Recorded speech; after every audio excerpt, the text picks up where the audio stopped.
परिचय। बच्चों, आज श्री कश्यप हमारे बीच हैं, जो आप लोगों को रैखिक प्रोग्रामन के बारे में कुछ बताएंगे। प्रिया, रैखिक प्रोग्रामन क्या है? मैं नहीं जानती, यहाँ तक कि मैं तो पहली बार इस शब्द को सुन रही हूँ। चलो सुनते हैं, सर इसके बारे में कुछ बता रहे हैं। विद्यार्थियों, रैखिक प्रोग्रामिंग कुछ स्थिति से संबंधित विभिन्न रैखिक असमीकाओं को लेने और उन परिस्थितियों में सर्वश्रेष्ठ मान को प्राप्त करने की प्रक्रिया है। सर, क्या आप हमें कोई उदाहरण दे सकते हैं? अवश्य। सामग्री और श्रम की सीमाओं को लेना और फिर उन परिस्थितियों में अधिकतम लाभ लेने के लिए सर्वश्रेष्ठ उत्पादन के स्तर को निर्धारित करना एक विशिष्ट उदाहरण होगा।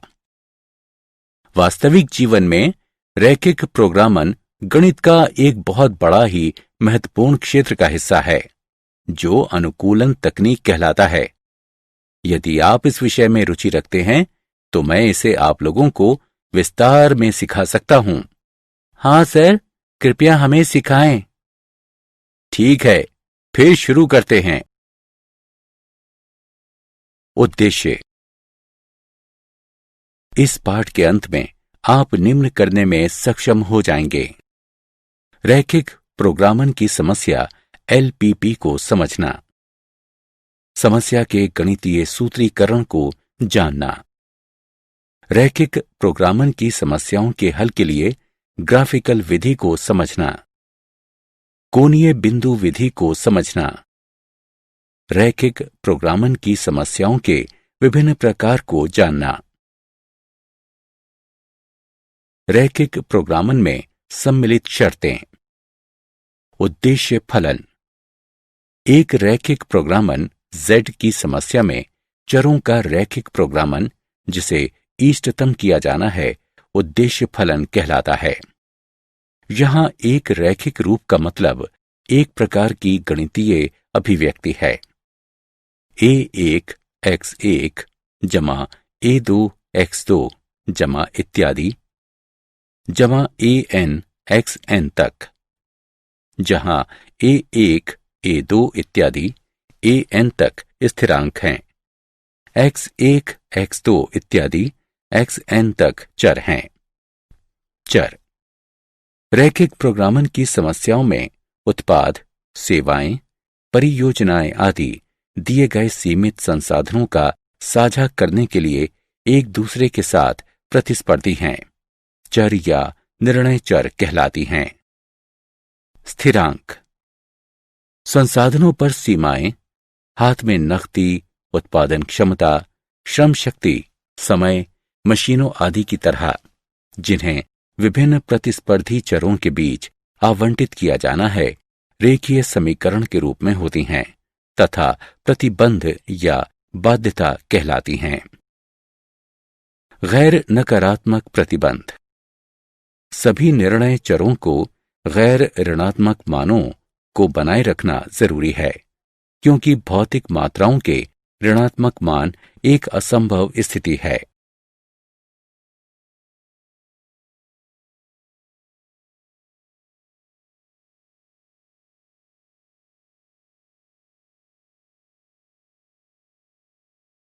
रैखिक प्रोग्रामन समस्या LPP। एक रैखिक प्रोग्रामन समस्या वो समस्या है जिसमें हम रैखिक अभिव्यक्ति के अधिकतम या न्यूनतम मानों को ज्ञात करते हैं। AX जमा BY जमा CZ जमा इत्यादि इसके रूप की रैखिक बाधाओं की संख्या के अधीन उद्देश्य फलन कहलाता है। AX जमा BY जमा CZ जमा इत्यादि n से छोटा या बराबर है, अथवा AX जमा BY जमा CZ जमा इत्यादि n से बड़ा या बराबर है। उद्देश्य फलन का अधिकतम अथवा न्यूनतम मान इष्टतम मान कहलाता है तथा x, y, z इत्यादि के मानों का संग्रह जो इष्टतम मान देता है, एक इष्टतम हल होता है। चर x, y, z इत्यादि निर्णय चर कहलाते हैं।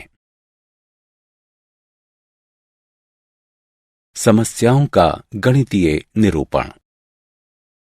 एक गणितीय मॉडल के रूप में रैखिक प्रोग्रामन समस्या के सूत्रीकरण में दिए गए महत्वपूर्ण कदम सम्मिलित होते हैं। चरण 1, निर्धारित किए जाने के लिए निर्णय चर को पहचानिए तथा बीजीय प्रतीकों की दृष्टि में उन्हें व्यक्त कीजिए, जैसे x1, x2 इत्यादि।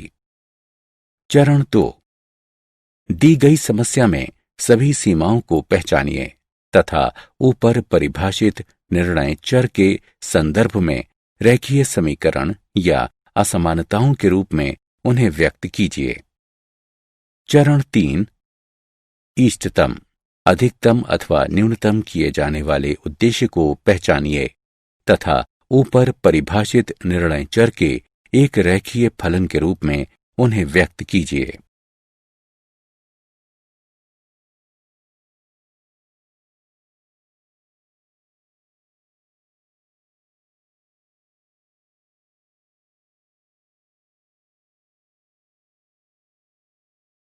उदाहरण, एक खुदरा व्यापारी ए तथा बी प्रकार के ट्रांजिस्टर रेडियो सेटों को खरीदना चाहता है। प्रत्येक ए प्रकार के सेट की लागत 360 रुपए तथा प्रत्येक बी प्रकार के सेट की लागत 240 रुपए है। खुदरा व्यापारी जानता है कि वो 20 से अधिक सेट नहीं बेच सकता, इसलिए वो 20 से अधिक सेट नहीं खरीदना चाहता है तथा वो 5,760 रुपए से अधिक का भुगतान नहीं कर सकता है। उसे उम्मीद है कि ए प्रकार के प्रत्येक सेट के लिए उसे 50 रुपए का तथा बी प्रकार के प्रत्येक सेट के लिए उसे 40 रुपए का लाभ मिलेगा। अधिकतम लाभ प्राप्त करने के लिए रैखिक प्रोग्रामन समस्या के रूप में समस्या का सूत्रीकरण कीजिए। हल, मान लीजिए कि खुदरा व्यापारी ए प्रकार के X1 सेट तथा बी प्रकार के X2 सेटों को खरीदता है। क्योंकि प्रत्येक प्रकार के सेटों की संख्या धनात्मक है, इसलिए X1 0 से बड़ा या बराबर है, इसे समीकरण 1 से चिन्हित करें। X2 0 से बड़ा या बराबर है, इसे समीकरण 2 से चिन्हित करें। इसके अतिरिक्त ए प्रकार के X1 सेटों की लागत तथा बी प्रकार के X2 सेटों की लागत है 360 X1 जमा 240 X2 तथा ये 5,760 रुपए के बराबर या कम होनी चाहिए, अर्थात 360 X1 जमा 240 X2 5,760 से छोटा या बराबर है, या 3x1 जमा 2x2 48 से छोटा या बराबर है, इसे समीकरण 3 से चिन्हित करें। आगे दोनों प्रकार के सेटों की संख्या 20 से अधिक नहीं होनी चाहिए, इसलिए x1 जमा x2 20 से छोटा या बराबर है, इसे समीकरण 4 से चिन्हित करें।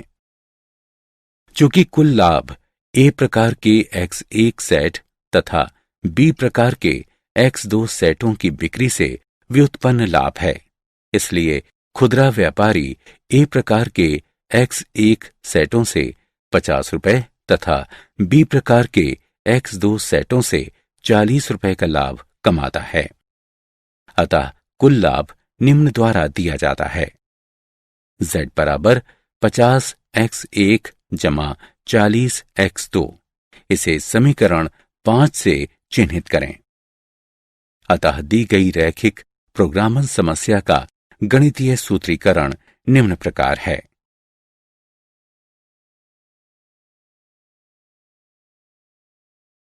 एक रैखिक असमीका के हल सेट का आरेखन। समीका को असमीका में बदलने से प्राप्त सरल रेखा का आरेख बनाइए। परीक्षण बिंदु का चयन कीजिए जो रेखा पर ना हो। यदि रेखा अपने मूल से होकर ना गुजरे तब 0, 0 एक अच्छा चयन होगा तथा यदि रेखा अपने मूल से होकर गुजरती है तब किसी अक्ष पर स्थित बिंदु का चयन एक अच्छा चयन होगा। यदि परीक्षण बिंदु असमीका को संतुष्ट करता है तब सेटों का हल परीक्षण बिंदु के रूप में रेखा के समान पक्ष वाला सुसंगत क्षेत्र होता है, अन्यथा यह रेखा के दूसरी तरफ का क्षेत्र होता है। किसी भी स्थिति में हल क्षेत्र को प्रकट करते हुए उस पक्ष को छायांकित करें जिसमें हल सम्मिलित ना हो। उदाहरण, रैखिक असमीका के आरेखन के लिए 3x घटा 4y 12 से छोटा या बराबर है। सर्वप्रथम रेखा 3x घटा 4y बराबर 12 का आरेख बनाएं। फिर परीक्षण बिंदु के रूप में मूल बिंदुओं 0 0 का चयन करें क्योंकि ये रेखा पर नहीं है।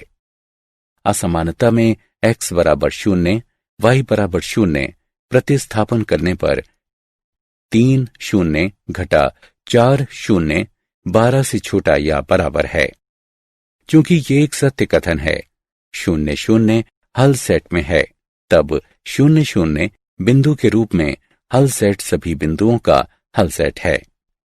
इस क्षेत्र को छोड़ दिया गया है जबकि छायांकित क्षेत्र व्यवरोधित है।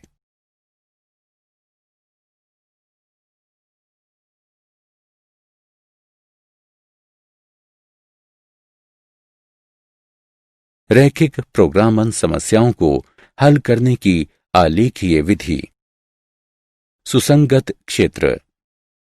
सुसंगत क्षेत्र का निर्धारण रैखिक असमीकाओं के एक संग्रह द्वारा किया जाता है। ये उन अंकों का संग्रह होता है जो सभी असमीकाओं को संतुष्ट करते हैं। दो चरों में रैखिक असमीकाओं के एक संग्रह द्वारा निर्धारित सुसंगत क्षेत्र का आरेखन करना। समतल के अनचाहे हिस्सों को छायांकित करते हुए उसी आलेख पर प्रत्येक असमीका द्वारा निरूपित क्षेत्र का आरेखन कीजिए। आरेखन के बाद जो क्षेत्र छायांकित नहीं है वही सुसंगत क्षेत्र होगा। उदाहरण, असमीकाओं के निम्न संग्रह के लिए सुसंगत क्षेत्र दिखाया गया वो क्षेत्र है जो छायांकित नहीं है।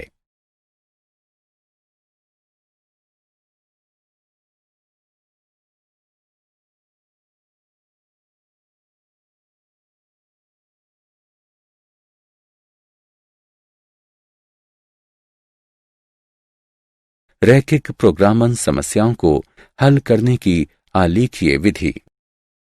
दो अज्ञातों में रैखिक प्रोग्रामन समस्याओं को हल करने के लिए आलेखीय विधि है। सुसंगत क्षेत्र का आलेख बनाइए। कोणीय बिंदु के निर्देशांकों की गणना कीजिए। इष्टतम मान कौन देता है ये देखने के लिए कोणीय बिंदु के निर्देशांकों को उद्देश्य फलन में प्रतिस्थापित कीजिए। यदि सुसंगत क्षेत्र सीमित है तब ये विधि भ्रामक हो सकती है। इष्टतम हल हमेशा अस्तित्व में होता है जब सुसंगत क्षेत्र सीमित होता है, लेकिन हल अस्तित्व भी हो सकता है और नहीं भी जब सुसंगत क्षेत्र असीमित होता है।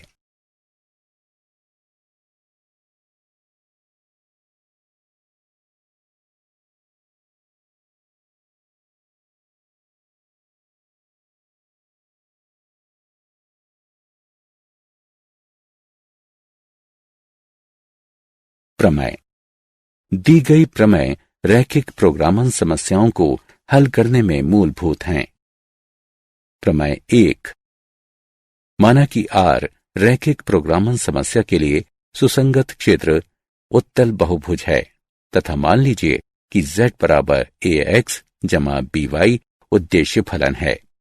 तो जब z का मान इष्टतम, अधिकतम या न्यूनतम हो, जहां x तथा y रैखिक असमीकाओं से वर्णित व्यवरोधों के अधीन है, तब ये इष्टतम मान सुसंगत क्षेत्र के कोणीय बिंदु पर होने चाहिए। प्रमेय 2।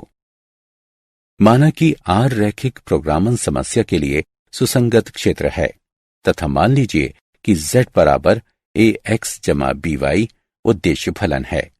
यदि r सीमित है तब उद्देश्य फलन z का मान r पर अधिकतम और न्यूनतम दोनों होता है तथा ये सभी r के एक कोणीय बिंदु शीर्ष पर होते हैं।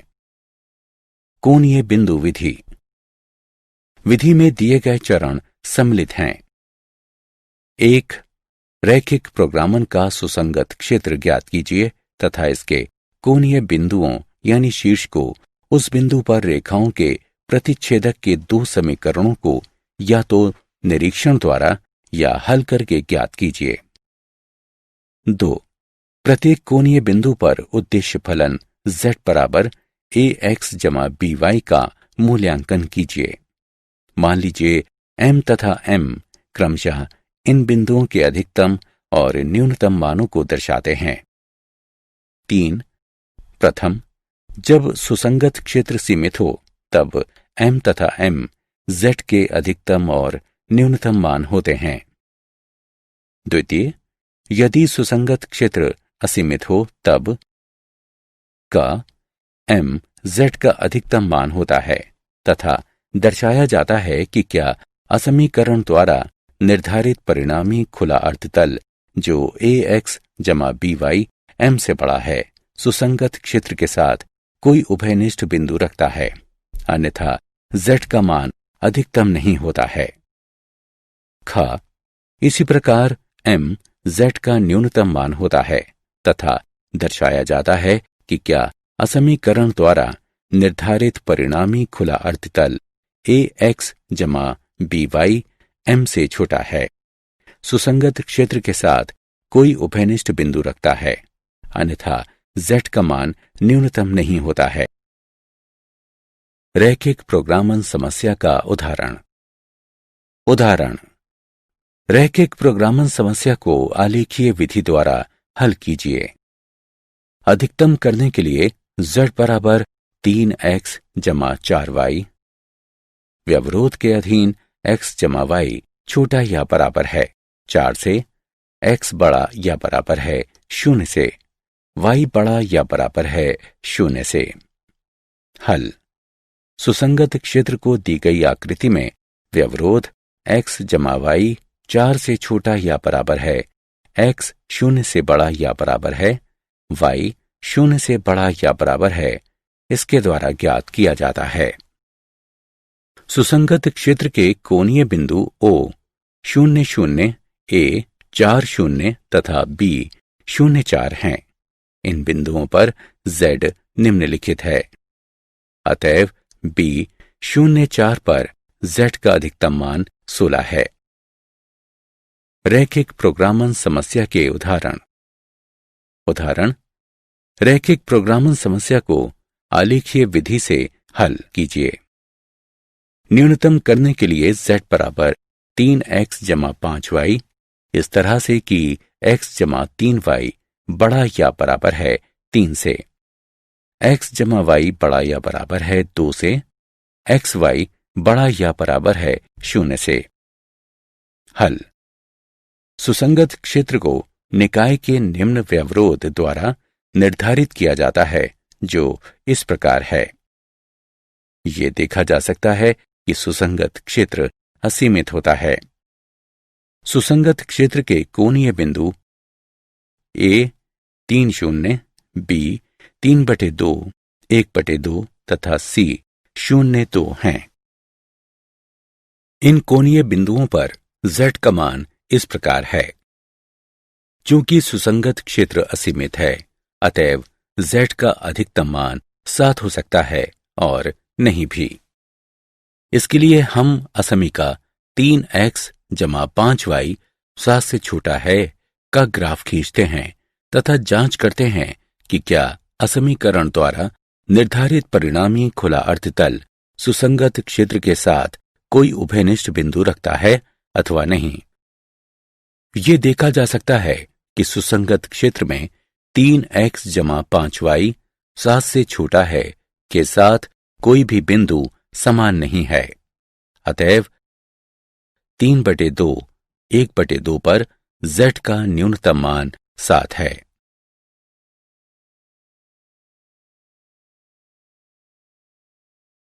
रैखिक प्रोग्रामन समस्याओं के विभिन्न प्रकार। उत्पादन संबंधी समस्याएं। इन समस्याओं में हम निर्धारित करते हैं कि विभिन्न उत्पादनों की इकाइयों के नग बनाने तथा एक फर्म द्वारा बेचे जाने में एक निश्चित जनशक्ति, मशीन के घंटे, प्रति इकाई उत्पादन के श्रम के घंटे, प्रति इकाई माल भंडारण गोदाम आदि को दृष्टि में रखते हुए अधिकतम लाभ कमाया जा सके। चलो इसे बेहतर ढंग से समझने के लिए एक उदाहरण लेते हैं। उदाहरण, एक कारखाने में ए तथा बी दो प्रकार के पेंचों का निर्माण किया जाता है। प्रत्येक पेंच बनाने के लिए दो मशीनों, एक स्वचालित और एक हस्तचालित का उपयोग किया जाता है। ए प्रकार के पेंच के संकुल का निर्माण करने के लिए स्वचालित मशीन 4 मिनट तथा हस्तचलित मशीन 6 मिनट लेती है, जबकि बी प्रकार के पेंच के संकुल का निर्माण करने के लिए स्वचालित मशीन 6 मिनट तथा हस्तचालित मशीन 3 मिनट लेती है। प्रत्येक मशीन किसी भी दिन अधिकतम 4 घंटे के लिए उपलब्ध होती है। निर्माणकर्ता 7 रुपए के लाभ पर ए पेंचों का एक संकुल तथा 10 रुपए के लाभ पर बी पेंचों का एक संकुल बेच सकता है, ये मानते हुए कि वो उसके द्वारा विनिर्मित सभी पेंचों को बेच सकता है। कारखाने के मालिक को प्रतिदिन प्रत्येक प्रकार के कितने संकुलों का निर्माण करना चाहिए ताकि अधिकतम लाभ कमाया जा सके। अधिकतम लाभ ज्ञात कीजिए। हल। मान लीजिए कि कारखाना प्रतिदिन ए प्रकार के एक्स पेंचों का तथा बी प्रकार के वाई पेंचों का निर्माण करता है। अतएव एक्स 0 से बड़ा या बराबर है तथा वाई 0 से बड़ा या बराबर है। दी गई जानकारी को तालिका में निम्नानुसार संकलित किया जा सकता है। ए पेंचों के एक संकुल पर लाभ 7 रुपए है तथा बी पेंचों के एक संकुल पर लाभ 10 रुपए है। अतएव व्यवरोध निम्न है। कुल लाभ Z बराबर 7x जमा 10y। दी गई समस्या का गणितीय सूत्रीकरण इस प्रकार है। अधिकतम के लिए Z बराबर 7x जमा 10y, इसे समीकरण 1 से चिन्हित करें। व्यवरोध के अधीन 4x जमा 6y छोटा या बराबर है 240 से, इसे समीकरण 2 से चिन्हित करें। 6x जमा 3y छोटा या बराबर है 240 से, इसे समीकरण 3 से चिन्हित करें। x y 0 से बड़ा या बराबर है, इसे समीकरण 4 से चिन्हित करें। निकाय के व्यवरोध द्वारा निर्धारित सुसंगत क्षेत्र इस प्रकार दिया जाता है। कोणीय बिंदु A 40 0, B 30 20 तथा C 0 40 हैं। इन कोणीय बिंदुओं पर Z के मान निम्नानुसार हैं। 30 20 पर Z का अधिकतम मान 410 है। इस प्रकार कारखाने को 410 रुपए का अधिकतम लाभ प्राप्त करने के लिए ए पेंचों के 30 संकुलों का तथा बी पेंचों के 20 संकुलों का उत्पादन करना चाहिए।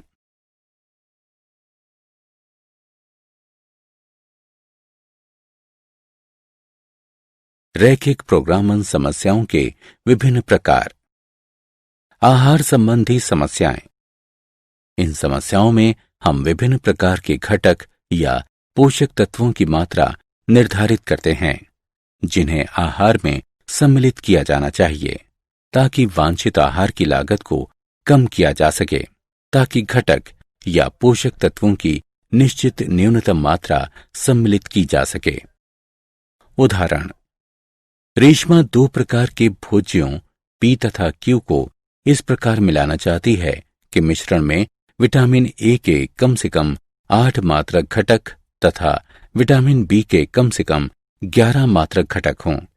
भोज्य P की लागत 60 रुपए प्रति किलोग्राम तथा भोज्य Q की लागत 80 रुपए प्रति किलोग्राम है। भोज्य P में प्रति किलोग्राम 3 मात्रक विटामिन A तथा प्रति किलोग्राम 5 मात्रक विटामिन बी सम्मिलित है, जबकि भोज्य क्यू में प्रति किलोग्राम 4 मात्रक विटामिन ए तथा प्रति किलोग्राम 2 मात्रक विटामिन बी सम्मिलित है। मिश्रण की न्यूनतम लागत ज्ञात कीजिए। हल। माना कि मिश्रण में भोज्य पी के x किलोग्राम तथा भोज्य क्यू के y किलोग्राम सम्मिलित हैं। अतएव x 0 से बड़ा है या बराबर है तथा y 0 से बड़ा है या बराबर है। दी गई जानकारी को निम्न तालिका में सम्मिलित किया जा सकता है। मिश्रण में कम से कम विटामिन ए के 8 तथा विटामिन बी के 11 मात्रक सम्मिलित होने चाहिए। अतएव निम्न व्यवरोध प्राप्त होते हैं। 3x जमा 4y 8 से बड़ा या बराबर है। 5x जमा 2y 11 से बड़ा है या बराबर है। भोज्य खरीदने का कुल मूल्य z है। z बराबर 60x जमा 80y। दी गई समस्या का गणितीय सूत्रीकरण निम्नलिखित है। कम करने के लिए z बराबर 60x जमा 80y। इसे समीकरण 1 से चिन्हित करें। व्यारोधों के अंतर्गत 3x जमा 4y 8 से बड़ा है या बराबर है। इसे समीकरण 2 से चिन्हित करें। 5x जमा 2y 11 से बड़ा है या बराबर है। इसे समीकरण 3 से चिन्हित करें। xy 0 से बड़ा है या बराबर है। इसे समीकरण 4 से चिन्हित करें। निकाय के व्यवरोधों द्वारा प्राप्त सुसंगत क्षेत्र निम्नानुसार है। ये देखा जा सकता है कि सुसंगत क्षेत्र अपरिबद्ध है। सुसंगत क्षेत्र के कोणीय बिंदु निम्न हैं। इन कोणीय बिंदुओं पर z का मान निम्नानुसार है। चूंकि सुसंगत क्षेत्र अपरिबद्ध है, अतएव z का न्यूनतम मान 160 हो सकता है और नहीं भी। इसके लिए हम निम्नलिखित असमीका का आलेख खींचते हैं। 60x जमा 80y 160 से छोटा है अथवा 3x जमा 4y 8 से छोटा है तथा जांच करते हैं कि क्या असमीकरण द्वारा निर्धारित परिणामी खुला अर्धतल सुसंगत क्षेत्र के साथ कोई उभयनिष्ठ बिंदु रखता है। यह देखा गया है कि सुसंगत क्षेत्र 3x जमा 4y 8 से छोटा है, इसके साथ कोई उभयनिष्ठ बिंदु रखता है। अतएव निम्न बिंदुओं के जोड़ने वाले रेखाखंड पर मिश्रण का न्यूनतम मूल्य 160 रुपये होगा।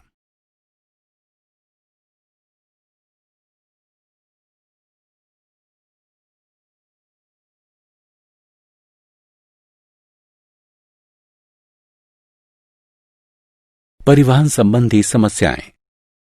इस प्रकार की समस्याओं में हम विभिन्न स्थानों पर स्थित संयंत्रों, कारखानों से विभिन्न बाजारों की ओर एक उत्पाद का परिवहन करने के उद्देश्य से एक परिवहन सूची निर्धारित करते हैं।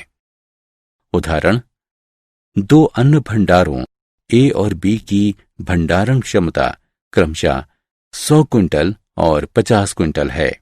उन्हें 3 राशन की दुकानों डी, ई और एफ पर अन्न उपलब्ध कराना पड़ता है, जिनकी आवश्यकताएं क्रमशः 60, 50 और 40 क्विंटल हैं। भंडारों से दुकानों का प्रति क्विंटल परिवहन व्यय निम्न सारणी के अनुसार है। परिवहन व्यय के न्यूनतमीकरण के लिए आपूर्ति का परिवहन कैसे किया जाए? न्यूनतम परिवहन मूल्य क्या है? हल। माना कि अन्न भंडार ए दुकानों डी तथा ई के लिए क्रमशः x तथा y क्विंटल अन्न की आपूर्ति करता है। तब दुकान F के लिए 100 घटा x घटा y की आपूर्ति की जाएगी। दुकान D की आवश्यकता 60 क्विंटल है, चूंकि अन्न भंडार A से x क्विंटल का परिवहन किया गया है। अतएव शेष अन्न भंडार B से 60 घटा x क्विंटल का परिवहन किया जाएगा। इस प्रकार अन्न भंडार B से दुकानों E तथा F के लिए क्रमशः 50 घटा y क्विंटल तथा 40 घटा 100 घटा x घटा y बराबर x जमा y घटा 60 क्विंटल अन्न का भंडारण किया जाएगा। दी गई समस्या को रेखा चित्र के द्वारा प्रदर्शित किया जा सकता है। कुल परिवहन मूल्य Z निम्नानुसार दिया जा सकता है। दी गई समस्या का सूत्रीकरण निम्नानुसार किया जा सकता है। न्यून करने के लिए Z बराबर 2.5x जमा 1.5y जमा 410, इसे समीकरण 1 से चिन्हित करें। व्यवरोधों के अधीन निम्न हैं। निकाय के व्यवरोधों द्वारा प्राप्त सुसंगत क्षेत्र निम्नानुसार है। कोणीय बिंदु A 60-0, B 60-40, C 50-50 तथा D 10-50 हैं। इन कोणीय बिंदु पर Z के मान निम्नानुसार हैं। 10-50 पर Z का न्यूनतम मान 510 है। इस प्रकार A से दुकानों D, E तथा F में परिवहन अन्न की मात्रा क्रमशः 10 क्विंटल, 50 क्विंटल तथा 40 क्विंटल है एवं B से दुकानों D, E तथा F में परिवहन अन्न की मात्रा क्रमशः 50 क्विंटल, 0 क्विंटल तथा 0 क्विंटल है। न्यूनतम मूल्य 510 है।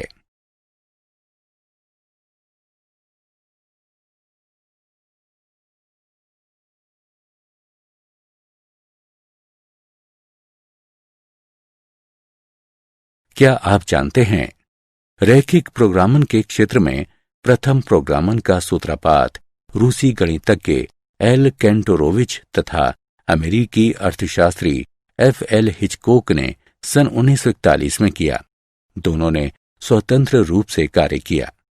इस प्रोग्रामन को परिवहन समस्या के नाम से जाना गया।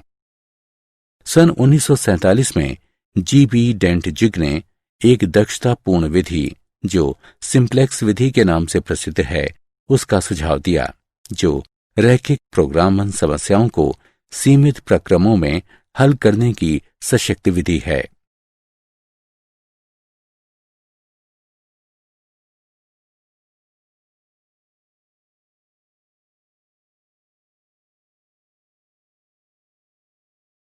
सारांश। आइए हमने जो कुछ भी सीखा है उसे संक्षेप में दोहराएं। एक रैखिक प्रोग्रामन समस्या वो समस्या है जो इन शर्तों के अधीन कई चरों के रेखीय फलन, उद्देश्य फलन कहलाता है कि इष्टतम मान अधिकतम अथवा न्यूनतम ज्ञात करने से संबंधित है। इसमें चर गैर ऋणात्मक होते हैं तथा रैखिक असमीकाओं के एक सेट रैखिक अव्यवरोध कहलाता है, उसको संतुष्ट करता है। चरों को निर्णय चर तथा गैर ऋणात्मक चर भी कहा जाता है। कुछ महत्वपूर्ण रैखिक प्रोग्रामन समस्याएं हैं: आहार संबंधी समस्याएं, उत्पादन संबंधी समस्याएं और परिवहन संबंधी समस्याएं। एक रैखिक प्रोग्रामन समस्या के गैर ऋणात्मक व्यवरोधों जहां x, y 0 से बड़े हैं समेत सभी व्यवरोधों के द्वारा निर्धारित उभयनिष्ठ क्षेत्र समस्या का सुसंगत क्षेत्र अथवा हल क्षेत्र कहलाता है।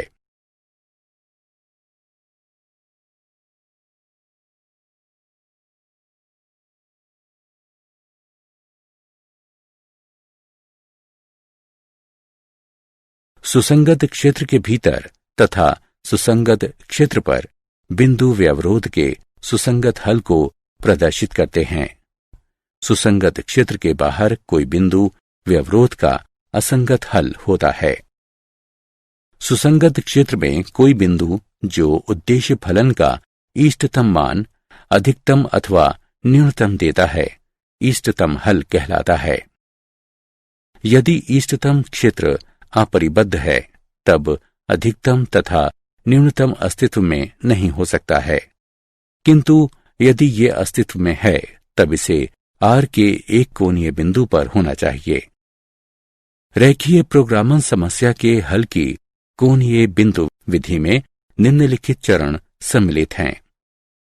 रैखिक प्रोग्रामन समस्या का सुसंगत क्षेत्र ज्ञात कीजिए तथा इसके कोणीय बिंदु का निर्धारण कीजिए। प्रत्येक कोणीय बिंदु पर उद्देश्य बिंदु z बराबर ax जमा by का मान ज्ञात कीजिए। माना कि m तथा m इन बिंदुओं पर क्रमशः अधिकतम और न्यूनतम मान हैं। यदि सुसंगत क्षेत्र परिबद्ध है तब m तथा m उद्देश्य फलन के क्रमशः अधिकतम और न्यूनतम मान हैं। यदि सुसंगत क्षेत्र अपरिबद्ध है तब m उद्देश्य फलन का अधिकतम मान होता है तथा दर्शाया जाता है कि क्या असमीकरण द्वारा निर्धारित परिणामी खुला अर्धतल ax जमा by m से बड़ा है। सुसंगत क्षेत्र के साथ कोई उभयनिष्ठ बिंदु रखता है, अन्यथा z का मान अधिकतम नहीं होता है। इसी प्रकार m उद्देश्य फलन का न्यूनतम मान होता है तथा दर्शाया जाता है कि क्या असमीकरण द्वारा निर्धारित परिणामी खुला अर्धतल ax जमा by m से छोटा है। सुसंगत क्षेत्र के साथ कोई उभयनिष्ठ बिंदु रखता है, अन्यथा z का मान न्यूनतम नहीं होता है।